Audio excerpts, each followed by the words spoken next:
गिबि गिबियाव आङो नोंथांमोननि चेनेलखौ नमस्कार जासिग्रोबाय। नंगौ जोंहा 53 बार्थडे एनिभार्सारि मानगोनां जोंनि जुबिन दानि बार्थडे सेलिब्रेसना जोंहा नैबे सान्दामारि आइटि पार्कनि खाथियाव जों गाबोन 18 नभेम्बराव जों सेलिब्रेसनखौ जों माबा खालामनो आयोजन खालामो। गतिके जों अलमस्ट जोंनि प्रिपेरेसना कमप्लिट।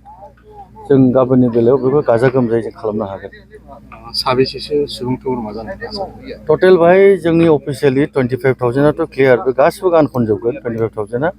आरो बिनिफ्राय आदार देन फैनायखौथ' जों बादा होनो हानाय नङा, फैगोन नट लेस देन 50,000 एराउन्ड बेबायदि मानसि गेदार जागोन। बाहाय फुंनि बाहागोआव दङ जोंहा जोंनिनो मानगोनां श्रीजुत हाग्रामा सारनि मोनसे मर्निं बाहागोआव 9:40 दङ हमेस, बिथांनि माबायाव जुबिन गार्गनि माबाखौ लाना हमेस खालामगोन। आरो बेनि उनाव दङ जोंहा ब्लाड डनेसन, बिथांनि नामावनो जुबिन गार्गनि नामावनो ब्लाड डनेसन जागोन। आरो बेनि उनाव जोंहा नैबेहाय जिहेथु बार्थडे सेलिब्रेसनजों लोगोसे फाउन्डेसन जुबिन गार्गनि पार्कनि नामाव मोनसे जुबिन गार्ग पार्क मोनसे सारा अलरेडि डिक्लेयार खालामबाय।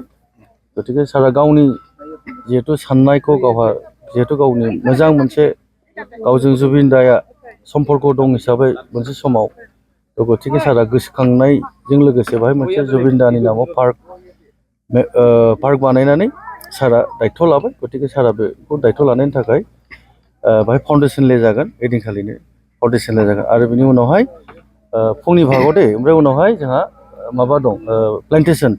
जोंना जुबिन दाया प्राकृतिकखौ जोबोद मोजां मोनोमोन आरो बिथाङा जोङो बर'आव नासेर बुङो, हारसाफ्रा नाहर होनो। बे नासेर बिफांखौ जिहेतु बिथांनि 53तम बार्थडे सेलिब्रेसन, जों बाहाय 53ता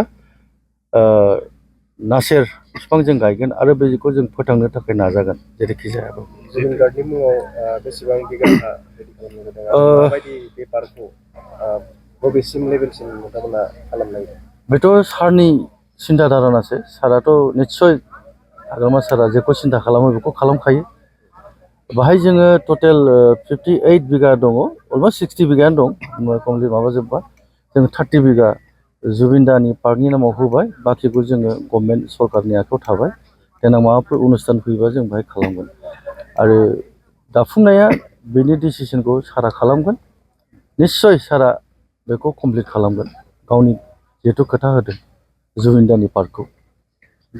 स्टेटनि केबिनेट मिनिस्टार मानगोनां जयन्त मल्ल बरुवा सारा फैगोन चिफ गेस्ट हिसाबै। आरो बाद बाखि जोंहा गुबुन गुबुन संगठन लाइक साहित्य सभाफोरनि, बर' साहित्य सभा बा एसामिस साहित्य सभा बा जिखुनु जाथिनि संगठननिफ्राय जों बिथांमोनखौबो जोङो इनभाइटेसन खालामदों। डिगनिटरिसफोरखौ एभ्रि एबसुफोरखौबो जों लिंहरदों, एबसुनिफ्रायबो जों लिंहरनाय जादों। जेसेबां जोंनि बिटिसिआव एमसिएलएफोर दङ, बिपिएफनि अनगायै बिजेपिबो बा इउपिपिएलखौबो जों लिंहरदों। जुदि 22,000 सुबुंफोरा बेयाव बाहागो लागोन, बिथांमोननि थाखाय थांनाय फैनायनि बेब'स्था खालामदों। बेखौ सरकार तरफनिफ्राय आयोजन खालामदों, एटा लिमिटेड मोनसे माबायाव खालामदों। आरो बाद बाखि सोरबा गावसोर डिस्ट्रिक्टनिफ्राय डनेसन खालामनानै लाबोदों। गोबाङानो जुबिन दाखौ जिहेतु बयबो मोजां मोनो, बेक्तिगत खरस खालामनानैबो फैग्रा गोबां दं। जानायनि बेब'स्था खालामदों। जानायखौ जों बाहाय पेकेट लान्च, जोंनि थाखाय पेकेट लान्च, बे 25 जननि थाखाय पेकेट लान्चआ जोंनि थाखाय रेडि जायो। बेसेबांसो समाव जोबहैगोन? जोङो बेलासि बाहाग फुंनि भागखौथ' आं दहाय खोन्थाखांबाय। फुंनि भागआ 11:30 बा 40 जों फोजोबगोन। बेनि उनाव जोङो फुंनि भागखौ फोजोबनानै लान्च खालामगोन। बेनि उनाव जों 2टानिफ्राय स्टार्ट खालामगोन कालचार प्रग्रामखौ टिल 5 PM इभिनिं। बेयाव क'क्राझारनिल' ना अल बिटिसिनिफ्राय? ना बेयो अल बिटिसि। जिहेतु जोंनाव पलिटिकेल मेपआ जोंनाव 10टा डिस्ट्रिक्ट दङ। जोङो 10टा डिस्ट्रिक्टनिफ्राय जों गासैखौबो लेंहरजोबदों, साब डिभिजनखौ लाफाजोबनानै। गतिके 25,000आ जोंनि अफिसियेलि वेलकाम बा जोंनि लेंहरजानाय मानसि जागोन। बेनि बाहेराबो जागोन। वर्ल्ड रेकर्ड खालामनायनि खोथा?